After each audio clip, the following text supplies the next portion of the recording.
Hello दोस्तों, क्या हाल चाल। मैं भी बलराम शर्मा एक बार फिर आप लोगों का स्वागत करता हूं आपके अपने इस प्यारे से परिवार ऑफिशियल वीआईपी क्लासेस में। कैसे हैं आप लोग? आई होप बड़े मजे में होंगे और बहुत अच्छे से अपनी तैयारी में लगे हुए होंगे। सर्दियों का माहौल बन चुका है, कोहरा सिर पर आ चुका है, ऐसे में पढ़ने का मजा ही और है। ठीक है, देखो बच्चों, मैं आपको बता देता हूँ, मात्र 30 से 40 दिन का आपका परिश्रम है। जिन्होंने पहले नहीं किया, कुछ नहीं किया, उस सब बातों को छोड़ दो और फिलहाल बात करेंगे अपनी स्ट्रेटेजी क्या है और आपका तरीका क्या क्या है स्टडी करने का। ठीक है, और मैं आपको पहले बता रहा हूँ, जो यूपी बोर्ड वाले स्टूडेंट्स हैं उनके लिए मैं अलग से चीजें बता दूंगा कि कैसे कैसे आपको स्टडी करनी है और हिंदी इंग्लिश को कैसे कैसे उखाड़ के फेंक देना है अलग बिल्कुल। ठीक है, चलिए तो बात करते हैं पहले आज के टॉपिक के बारे में। देखें जरा, आज की क्लास पार्ट नंबर 3 न्यूक्ली में आपका स्वागत है। देखें जरा, अब आपको सामने की स्क्रीन पर पिक्चर दिखाई दे रही होगी और पिक्चर में आपको दिखाई दे रहा होगा क्या, देखना है जरा। आपको पिक्चर में एक चीज दिखाई दे रही होगी कि ये रिपल्शन है और ये अट्रैक्शन है, यानी एटम के बीच में फोर्सेस लगा है। अगर रिपल्शन की अगर हम बात करें तो सेंटर में कोई फोर्स नहीं लग रहा है, सब के सब पार्टिकल्स पर न्यूट्रॉन प्रोटॉन और न्यूट्रॉन प्रोटॉन पर आपस में क्या लग रहा है, कॉर्नर पर फोर्सेस लग रहा है। ये होता है रिपल्शन, जिसमें पार्टिकल दूर दूर भागते हैं। और वो क्या होता है दूसरे वाला अट्रैक्शन, उसमें क्या बताया गया कि सारे के सारे पार्टिकल सेंटर की तरफ को फोर्स लगा रहे हैं। दिख रहा है या नहीं दिख रहा है सभी को, है ना। चलो इस डायग्राम को थोड़ा सा साइड में कर देते हैं, फिर और चीजें देखेंगे जरा। अब यहां से देखो जरा, कुछ नई बात आ जाती है। देखो एक नाम आता है न्यूक्लियर फोर्स, मैं दिखाता हूं आपको स्क्रीन पर। न्यूक्लियर फोर्स क्या होता है देखें जरा। The attractive force acting between the nucleons is called nuclear force. यानी न्यूक्लियॉन्स क्या होता है, न्यूट्रॉन प्लस प्रोटॉन। क्लिक हो जानी चाहिए बात एकदम। यानी कहने का मतलब ये है, न्यूक्लियस पर जो फोर्सेस लगेंगे अट्रैक्शन के, उन्हीं को क्या बोला जाएगा, न्यूक्लियर फोर्स बोला जाएगा। क्लियर, आगे बात समझ में? ये बात तो आपको समझ में आ गई होगी कि सेंटर पर जो फोर्स लगेंगे अट्रैक्शन के, उन्हीं को आप क्या बोलेंगे, न्यूक्लियर फोर्स बोलेंगे। क्लियर है इतनी बात, समझ में आ रही है बात भैया? चलो जी, इससे अगला पॉइंट देख लेते हैं, कुछ प्रॉपर्टीज देख लेते हैं जो एग्जाम में पूछी जाती है न्यूक्लियर फोर्सेस को लेकर के। देखें जरा स्क्रीन पर क्या बताया गया प्रॉपर्टीज की। अगर मैं बात करता हूं तो फर्स्ट प्रॉपर्टी बताई गई है, ऑलवेज ऑन अट्रैक्टिव फोर्स। केवल जो अट्रैक्टिव होते हैं उन्हीं को न्यूक्लियर फोर्स बोला जाता है। चलो जी, बाकी होते रिपल्शन भी है। सेकंड पॉइंट है, नाइदर इलेक्ट्रोस्टैटिक नॉर ग्रेविटेशनल। ये इलेक्ट्रोस्टैटिक भी नहीं होता है, यानी प्लस माइनस का चक्कर भी नहीं होता है, और ग्रेविटेशनल भी नहीं होता है कि ग्रेविटी इसके ऊपर mg डाउन साइड को लगेगी। Third point, of short range 10 to the power minus 15 metre, Fermi जिसको हम बोलते हैं। मैंने पहले भी क्लास में बताया था आपको, 10 to the power minus 15 metre को क्या बोलते हैं, फर्मी ही बोला जाता है। ठीक है, चले जरा, क्लियर आगे बात समझ में। और फोर्थ बताया गया, most powerful force out of 4 fundamental forces. ठीक है, क्लियर आगे बात समझ में। अब ये 4 फंडामेंटल फोर्सेस कौन कौन से हैं देखो जरा स्क्रीन पर। चलो जी, देखो जी स्क्रीन पर एक पिक्चर आपको दिखाई दे रही होगी। 4 फोर्सेस, नंबर 1 पर दिखाई दे रहा है इलेक्ट्रोमैग्नेटिक फोर्स, ठीक है। सेकंड पर दिखाई दे रहा है वीक न्यूक्लियर फोर्स, थर्ड पर दिखाई दे रहा है स्ट्रॉन्ग न्यूक्लियर फोर्स, और फोर्थ पर दिखाई दे रहा है ग्रेविटेशनल फोर्स। तो अट्रैक्टिव वाला जो फोर्स है उसी को केवल क्या बोला जाएगा, याद रखेंगे हम, अट्रैक्टिव वाले फोर्स को ही क्या बोलेंगे आप, न्यूक्लियर फोर्स बोलेंगे। क्लियर आगे बात समझ में। इससे ज्यादा कुछ बड़ा क्वेश्चन यहां पर आएगा नहीं, जो बातें मैंने आपको बताई है।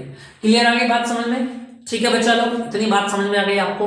चलो अब पढ़ते हैं न्यूक्लियर फोर्स से आगे कुछ नई बातें। आज इसको हम कंप्लीट कर देंगे, ठीक है, इसमें कुछ बचेगा नहीं।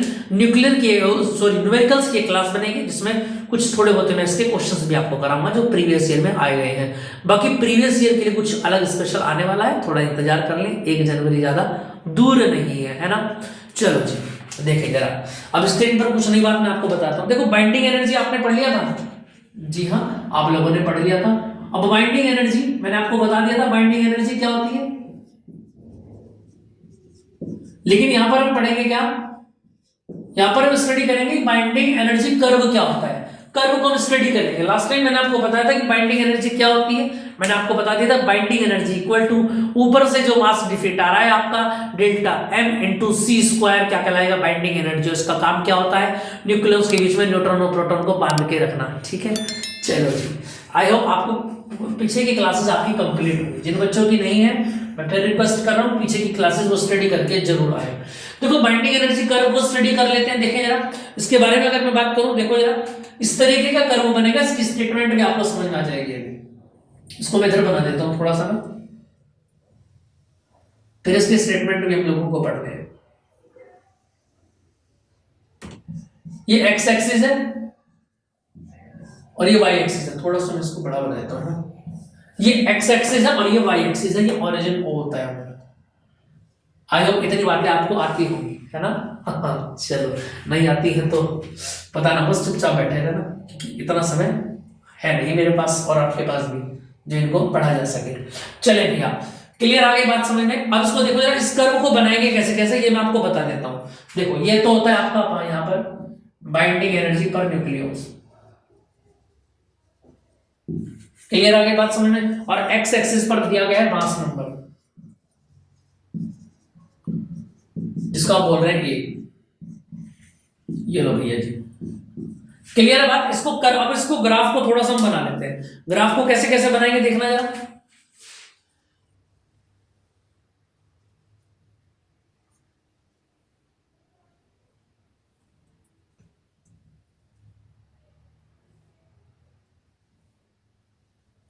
क्लियर आ गई बात समझ में? अब देखो कंपाउंड, इसमें याद रखना जो एक से एटॉमिक नंबर 1 से लेकर 20 तक के कंपाउंड, उनके लिए अलग स्ट्रक्चर बनाई गई है और 20 से ऊपर वालों के लिए अलग अलग। जैसे जरा यहां पर आएगा 1h3। क्लियर आ गई बात समझ में? इससे ऊपर की अगर मैं बात करूं तो यहां से कंपाउंड कन्वर्ट हो जाएगा यहां पर, है ना? और यहां पर क्या आ जाएगा आपका? लिथियम आ जाएगा, यानी कि लिथियम 6 आ जाएगा। क्लियर है? चलिए जरा इससे आगे अगर मैं बोलूं आपसे, तो यहां पर लिथियम के बारे में अगर मैं बात करूं तो कौन आएगा?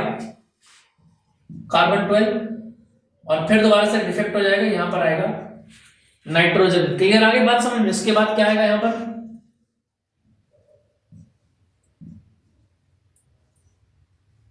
ऑक्सीजन आ जाएगा, और इसके बराबर में अगर बोलूं आपसे, ऑक्सीजन का ही अदर कंपाउंड O18 आ जाएगा। क्लियर आ गई बात समझ में? और यहां पर फिर क्या आ जाएगा?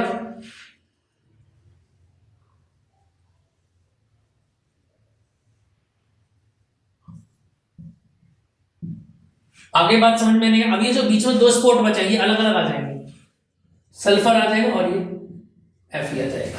समझ में आ रही है कि नहीं आ रही बात समझ में? इतनी बात समझ में आ गई? देखो, ये होता है हमारा बाइंडिंग एनर्जी कर्व। क्लियर आ गई बात? इसका मैं कलर डायग्राम भी आपको दिखा दूंगा, पहले इसको आप यहां से समझ लें। अब एक एक स्टेटमेंट पढ़ेंगे कैसे कैसे मैं बताएगा। देखो, यहाँ पे एक स्पेशल बात हमको दिखाई दे रही है, क्या कि जो स्टार्टिंग के कंपाउंड है, छोटे कंपाउंड है जिनकी पावर कम है, उनके लिए बाइंडिंग एनर्जी कैसी होती है? लगातार इंक्रीज होती है। लेकिन मास नंबर क्या होता है उनका? लगभग लगभग सेम होता है। जैसे 1H, इसका भी 1H2 1H3, हाइड्रोजन ही चल रहे हैं सारे के सारे, है ना? तो मास नंबर सेम है लेकिन एनर्जी इनकी इंक्रीज हो रही है। अब यहां पर आते क्या होगा? जैसे ही आप 3 से ऊपर पहुंचेंगे तुरंत यहां पर झटके लगने स्टार्ट हो जाएंगे, यानी ये कम, फिर एकदम से ज्यादा हो गया, फिर कम हो गया, फिर ज्यादा हो गया, फिर कम हो गया। देखो 20 पर आता है कम हो गया, 20 पर आता है कम हो गया। अब 20 से ऊपर मैंने आपको बताया ना, 20 से ऊपर का जो कंपाउंड है वो हल्के हल्के इंक्रीज होंगे, लेकिन एक लिमिट ऐसी आएगी जब ये क्या होने वाले? डिक्रीज होने स्टार्ट हो जाएंगे और एंड पर आके रुकेंगे यूरेनियम 238 पर। आ रही है बात समझ में या नहीं आ रही? यही आपका बाइंडिंग एनर्जी है। इस ग्राफ के अकॉर्डिंग हमको ये बात पता लगती है क्या कि स्टार्टिंग के जो एलिमेंट होते हैं उनका क्या होता है, उनका जो कॉम्बिनेशन होता है, जो एनर्जी डेवलपमेंट होता है वो बहुत स्पीड से ऊपर नीचे होता है, और कुछ टाइम के बाद ये क्या होता है? स्टेबिलिटी इसके अंदर एक आ जाती है, ठीक है? फिर ये डिक्रीजिंग की ओर को चल पड़ता है। अब इसके स्टेटमेंट एक एक करके देखते हैं। स्क्रीन पर सामने देखना है, जल्दी से देखिए क्या क्या लिखा हुआ है। स्क्रीन पर लिखा हुआ है सबसे पहला, from the binding energy curve. चलो जी पढ़ना स्टार्ट करते हैं। We note the following points, क्या क्या 4 पॉइंट इसमें नोट किए गए। सबसे पहला क्या? द एवरेज बाइंडिंग एनर्जी पर nucleon for lighter nuclei like 1H1 1H2 1H3 is less, therefore they are less stable. ये कम स्टेबल है, क्यों? क्योंकि इनका जो बताया गया, क्या इनका जो ग्राफ मॉड्यूलेशन है वो बहुत कम चेंज हुआ है, बस सीधा ही है, ना घटा नहीं, ऊपर नीचे कुछ हुआ ही नहीं। तो कहने का मतलब कैसा रहा? बिल्कुल सीधा रहा, यानी लाइटर न्यूक्लिय है इनके। तो ये कैसे है? कम स्टेबल है, और ये वाले ज्यादा स्टेबल है। सेकंड पॉइंट क्या बताएगा? From the mass number ranking from 220, 2 से लेकर 20 तक का जो एरिया है, समझ गए?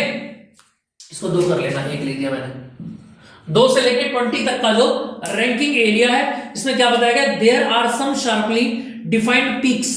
यहां पर मिली, यहां पर बहुत शार्प पीक्स मिली हैं। कार्बन उठ गया, ऑक्सीजन उठ गया, लेकिन ऑक्सीजन का एक दूसरा एलिमेंट जो उससे बड़ा, वो कैसा बनेगा? थोड़ा सा स्टेबल हो जाएगा यहां पर, ठीक है? क्लियर है? The corresponding 2He4 6C12 8O16। समझ में आ रही है कि नहीं आ रही है बात? समझ, ये He है। इसको ऐसे बनाना। क्लियर है, समझ में आ रही है बात? अब देखेंगे जरा आगे आप, नंबर थर्ड पॉइंट आ जाता है, after that the binding energy curve has a broad maximum in range 820 से लेके 120 तक ये ब्रॉड रेंज बनाएगा, corresponding to average binding energy per nucleon is 8.5 MeV. The peak value of maximum is 8.8 MeV for ferrous. ठीक है, ये maximum value यहां पर मिलेगी इसकी एनर्जी के लिए। नंबर 4 पॉइंट आ जाता है, as mass number increases that is 92 uranium 238 the binding energy per nucleons decreases and it is 7.5 MeV। यहां से आने के बाद क्या होगा, ये एमईवी क्या होगी, डिक्रीजिंग होनी स्टार्ट हो जाएगी। समझ में आ गई बात या नहीं आ गई? जहां पर तेजी से बढ़ती है वहां पर स्टेबिलिटी कम होती है, यहां पर आगे स्टेबिलिटी ज्यादा बन जाएगी। समझ में आ गई या नहीं आ गई बात? समझ में बताना जरा। चलो, हमारी जिंदगी के रास्ते भी तो ऐसे होते हैं, उबड़ खाबड़। जब हम उबड़ खाबड़ रास्तों से होकर निकल जाते हैं, समझ में आ रही, ऊपर नीचे जिगजैग पोजीशन से निकल जाते हैं, तब हम स्टेबल हो जाते हैं। इस बात को अपने दिमाग में उतार लेना। समझ में आ गई बात? ये जिंदगी का रास्ता है, ऐसा समझ लें आप। क्योंकि जिंदगी का रास्ता जो होता है ना, आपको जितनी भी चुनौतियां मिलती हैं वो सारी की सारी स्ट्रगल का काम करती हैं आप लोगों के लिए। आपको ये चीज याद नहीं हो रही, ये समझ में नहीं, ये स्ट्रगल ही तो है आप लोगों के लिए। विद्यार्थी जीवन के लिए सबसे बड़ा स्ट्रगल यही तो है कि आप कुछ काम करना चाह रहे हो और आपको नहीं हो रहा है। उसमें बिल्कुल भी सोचना नहीं है, अपने माइंड को रिलैक्स करना है। समझ में आ रही है? ठंडे दिमाग से चीजों को सोचना है और प्रॉब्लम को सोल्व कैसे होगी इस ओर ज्यादा ध्यान देना है, ना कि प्रॉब्लम से दूर भागे, है ना।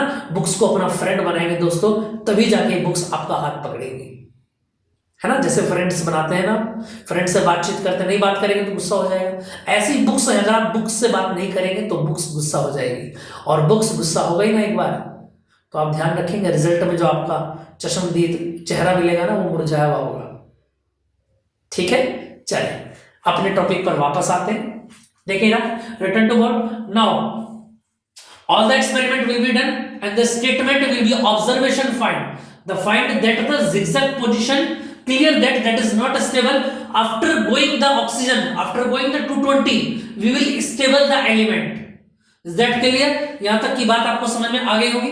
क्लियर है बात? चलो जी, बहुत बढ़िया, बहुत अच्छे से आप लोग स्टडी कर रहे हैं चीज़ों को। बस इसी तरीके से लगे रहिए, आपको पता भी नहीं लगेगा कि कब में को आप अपनी जीत को हासिल कर गए, है ना। चलो भाई, अब नेक्स्ट पॉइंट देखते हैं इससे आगे। देखो जी, नेक्स्ट पॉइंट क्या कहता है, बाइंडिंग एनर्जी कर्व आपका क्लियर हो गया। अब देखो जी, ऐसे दो बातें निकल के आती हैं, क्या देखेंगे जरा। सबसे पहला दिखाया गया न्यूक्लियर फिजन, दिख रहा है सभी को, न्यूक्लियर फिजन दिखाई दे रहा है। देखो फिजन का मतलब क्या होता है, फिजन का मतलब नॉर्मली होता है टूटना, समझ गए फिजन। अब देखो जरा यहाँ पर फिजन का मतलब क्या होता है, देखो जरा क्या बताया गया, process of splitting of heavy nucleus into two nuclei of comparable masses along with the liberation of energy is called nuclear fission. यानी एक बड़े से बड़े एटम का अलग अलग पार्ट्स में डिवाइड, दो या दो से ज्यादा पार्ट्स में डिवाइड हो जाना क्या कहलाता है, फिजन कहलाता है। इक्वेशन आपके सामने दिखाई दी गई है, देखें जरा। 92 यूरेनियम 235 0 N1, जब एक यूरेनियम पर एक न्यूट्रॉन डाला जाएगा, न्यूट्रॉन का बम्बार्ड किया जाएगा, तो याद रखना वहां से क्या निकलेगा, एक क्रिप्टॉन निकलेगा, और क्या निकलेगा, एक बेरियम निकलेगा, और 3 न्यूट्रॉन निकलेंगे। और एक बात याद रखना, ये 3 न्यूट्रॉनों के साथ में एनर्जी भी यहां पर निकलेगी, ठीक है। अब देखो एक बात यहां से याद रखना, क्या ये कंडीशन यहां से दो पार्ट में डिवाइड हो जाती है, यही इक्वेशन। एक तो कंट्रोल होती है, एक अनकंट्रोल होती है। पहले अनकंट्रोल समझ लो क्या है। आपने यूरेनियम के ऊपर एक न्यूट्रॉन डाला, उससे कितने न्यूट्रॉन निकले, 3 न्यूट्रॉन निकले। अब ये 3 न्यूट्रॉन फिर दोबारा से यूरेनियम के ऊपर डालेंगे, और एक एक न्यूट्रॉन फिर दोबारा से क्या क्या बनाएगा, barium krypton 3 neutron, barium krypton 3 neutron, barium krypton 3 neutron, और वे 3 कितने हो गए, 9 न्यूट्रॉन हो गए। और फिर दोबारा से यूरेनियम पर डालेंगे, कब तक, जब तक है जान। समझ गए या नहीं समझ गए, मूवी देखी होगी सभी ने, छोड़ दो बात को, दोबारा आ जाओ यहीं पर। कब तक ये डलेगा यूरेनियम के ऊपर, देखो बच्चा याद रखना, तब तक डलेगा जब तक यूरेनियम अपनी अंतिम सांस ना ले लेगा। जैसे यूरेनियम का हैप्पी बर्थडे बनेगा, ये यूरेनियम डलने अपने आप में बंद हो जाएंगे। समझ में आ गई बात, ये न्यूक्लियर फिजन है। चलो क्या बात है, कॉमेडी बना देते हैं। चले, समझ में आया, टॉपिक क्लियर है। देखो जी, अब देखते हैं आगे। स्क्रीन पर दिखाई दे रहा है कुछ, देखो यही बात बिल्कुल, अनकंट्रोल्ड चेन रिएक्शन आपके सामने है। यूरेनियम के ऊपर क्या डाला, न्यूट्रॉन डाला और न्यूट्रॉन डालने से क्या बन गया, 3 न्यूट्रॉन निकल गए, बेरियम ऊपर क्रिप्टॉन नीचे। 3 न्यूट्रॉन फिर दोबारा से एक एक करके बारी बारी से डलेंगे किसके, यूरेनियम के ऊपर, और फिर दोबारा से क्या बना देंगे, 3 ही न्यूट्रॉन निकाल देंगे। क्लियर आ गई बात समझ में। अब इसी बात को कंट्रोल कैसे करेंगे ये देख लेते हैं। देखिए भैया, चलो जी देखो जरा क्या बताया गया, control chain reaction, the chain reaction can be controlled and maintain steady by absorbing a suitable number of neutrons at each stage of the reaction so that on the average 1 neutron remains available for exciting further fission. Such a reaction are called controlled chain reaction। यानी कहने का मतलब क्या है, देखो ये जो 3 neutron निकल रहे हैं ना हर बार, इन तीनों न्यूट्रॉनों में से एक एक न्यूट्रॉन को क्या कर लिया जा रहा है, 2 न्यूट्रॉन को एब्जॉर्ब कर लिया जाएगा, तीसरे को फिर आगे भेज दे। अब हर बार 3 नहीं जाएंगे, एक ही जाएगा, 2 को छुपा लेंगे, रिएक्शन ही नहीं करने देंगे। यही कंट्रोल रिएक्शन है। 3 न्यूट्रॉन जो हर बार निकल रहे हैं, फिर दोबारा सुन लें आप, इन 3 न्यूट्रॉनों में से क्या होगा, 2 न्यूट्रॉनों को बचा करके रख लेंगे और तीसरे न्यूट्रॉन को आगे रिएक्शन करने के लिए भेज दिया जाएगा। एक बेरियम एक क्रिप्टॉन, 3 न्यूट्रॉन निकलेंगे, 2 न्यूट्रॉन रख लिए, फिर 1 न्यूट्रॉन भेजा, फिर एक बेरियम 1 न्यूट्रॉन, फिर 3 न्यूट्रॉन निकलेंगे, फिर 2 न्यूट्रॉन को रख लिया गया एक। अब जिस तरीके से 1 न्यूट्रॉन को आगे भेजा जाएगा तो चेन रिएक्शन क्या हो जाएगी, कंट्रोल हो जाएगी, हर बार एक ही न्यूट्रॉन आगे जाएगा। यही इसका क्या है, इसको हम ठीक कर सकते हैं, कंट्रोल कर सकते हैं। चले बच्चा समझ में आ गई बात, क्लियर है इतनी बात। आगे देखेंगे, nuclear reaction is work on the principle of controlled chain reaction. Nuclear जो रिएक्टर होता है ना, वो वर्क करता है किसके प्रिंसिपल पर, कंट्रोल्ड चेन रिएक्शन के ऊपर। ये आपके सिलेबस में नहीं, इसलिए इसको आपको पढ़ना ज्यादा जरूरी नहीं है। सिलेबस के अकॉर्डिंग मैंने आपके नोट्स बनाए हैं। क्या बताया गया है आगे, नोट में क्या लिखा गया, first successful experiments to control fission were made by Fermi. Fermi एक साइंटिस्ट थे जिन्होंने इसको कंप्लीट किया था। समझ में आ रही है बात या नहीं, क्लियर है बात, समझ में आई नहीं आई, ठीक है, क्लियर है बात।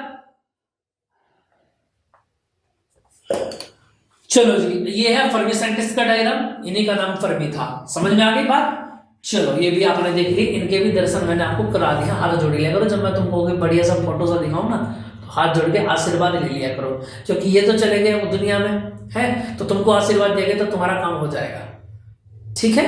हाँ, ये देवता समान है, जितने भी लंबे लंबे घुघराले पुघराले वाले सफेद काले पीले बाल वाले दिखते हैं तुमको, ये सभी तुम लोगों के लिए भगवान है फिजिक्स के, ठीक है। इनको प्रसाद चढ़ा देकर थोड़ा सा, इसलिए मैं तुमको इनके चित्र दिखाता हूँ पिक्चर में, ठीक। चलो भैया बात करते हैं आगे, नेक्स्ट देखना जरा। अब एक स्क्रीन पर आपको दिखाया गया मॉडरेटर क्या होता है, any subject substance which is used to slow down fast moving neutrons to thermal energies. ये मॉडरेटर भी क्या काम करता है, इसी को चेन रिएक्शन को कंट्रोल करने का काम करता है, ये स्पीड को कम कर देता है, ठीक है। क्लियर आगे बात समझ में। Heavy water D2O, graphite and beryllium, ये सभी क्या होता है, मॉडरेटर का काम करते हैं। चले भैया इसका एंड का पॉइंट देख लेते हैं, फिर इसके बाद चैप्टर आपका tata bye bye see you. देखें जरा स्क्रीन पर आपको हेडिंग दिखाई दे रहा है, क्या न्यूक्लियर फ्यूजन क्या होता है। अब देखो फिजन का मतलब क्या था, फ्यूजन का मतलब मैंने आपको बताया था टूट जाना, और फ्यूजन क्या हो जाता है, उसी का उल्टा हो जाता है। फ्यूजन में क्या करेंगे आप, छोटे छोटे पार्टिकल आके जुड़ करके एक बड़ा पार्टिकल बनाएंगे। क्लियर आगे बात समझ में। देखो स्क्रीन पर क्या लिखा हुआ है, when two or more light nuclei are joined together to form a heavy nucleus along with the liberation of energy, the process is called a nuclear fission। इसका एक एग्जांपल भी दिया गया है बच्चों, यहाँ पर देखें जरा, 1h2 1h2 यानी प्रोटियम को जब आप जोड़ेंगे तो क्या बन जाएगा, सॉरी ड्यूटेरियम है ये, 1h2 है ना, 1h1 होता तो प्रोटियम होता। ड्यूट्रॉन को जब आप ऐड करेंगे तो क्या बन जाएगा, ट्राइटियम बन जाएगा 1h3, और 1h1 भी बन जाएगा साथ में प्रोटियम, और 4 MeV एनर्जी यहां से निकलेगा। उसके बाद देखें जरा 1h3 और 1h2 को आपने ऐड किया तो क्या बन जाएगा, हीलियम बन जाएगा 2He4, और साथ में न्यूट्रॉन भी निकलेगा, और 17.6 MeV एनर्जी यहां से क्या कर देगा, एक्सीड कर देगा। दोनों को जब कंबाइन करेंगे तो क्या बन जाएगा, 1h2 plus 1h2 plus 1h2 equal to 2He4 plus 1H1 plus 0N1, और 17.6 में जब आप 4 ऐड करेंगे तो कितना बन जाएगा, 21.6 MeV एनर्जी। क्लियर है या नहीं है, बताना जल्दी से जरा। इतनी बात क्लियर है आपको, आई होप आपको चीजें समझ में आ गई होंगी, ये सारी चीजें आपको कंप्लीट समझ में आई होंगी।